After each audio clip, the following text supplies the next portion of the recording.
The Lord be with you. A reading from the Holy Gospel according to Mark.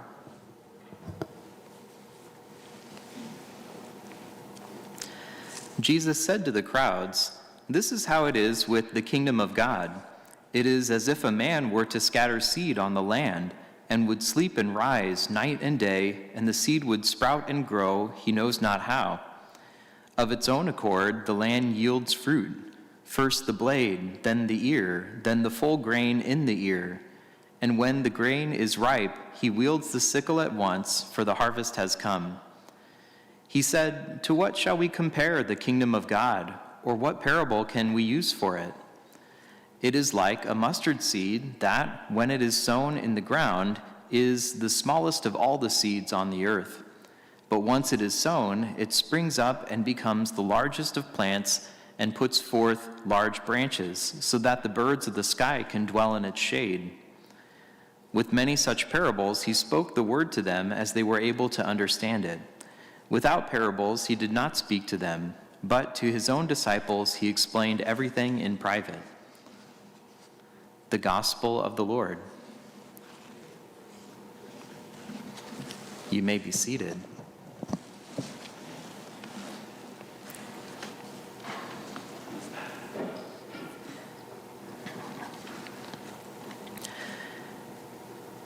Jesus gives us a couple parables today, which come from the rural life, you could say, or farm life, talking about the growing of plants. And I bet all of you have learned a thing or two about plants and how they grow, and you can think from your science classes what you've learned about that. It can help us understand the parable a little bit too. Think about Jesus telling us that the kingdom of God is like a mustard seed, and then from that grows a great tree. Well, and also think about Jesus talking about the other things growing. He doesn't say specifically what plant it is, but the seed goes, then there's the blade that grows up, and then the ear, and then the full grain in the ear, kind of like corn grows, and we're not talking about our ears, but like an ear of corn. It grows. But how does it grow? That's a good and important question to think about, that you guys know your answers to as well from your own classes.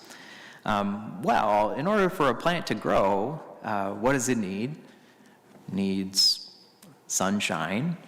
It needs water. It needs nutrients from the ground or fertilizer. And so when we think about Jesus telling us that the kingdom of God is like that, we might ask ourselves the question, well, if the kingdom of God is going to grow like a seed into a tree, what are the things that would help it grow? The water and the sunshine and the fertilizer. Well, of course, God is the one who does all of the growing, but we can certainly help the kingdom of God to grow. We can help people to come to know Jesus on earth. And the water and the sunshine and the fertilizer that we can provide is by our acts of service to each other, the way that we show love to each other and respect. That each little act that we do is helping to feed that plant so that it can continue to grow bigger and bigger, and that Jesus can be known to the whole world, and that all can know that they are loved by the Lord and by each one of us. So, on our part, we can do our best to provide sunshine and water and fertilizer by all those various things we can do to help the plant grow. Serving each other, loving each other, encouraging each other, praying for each other, so that the kingdom of God can grow in our midst.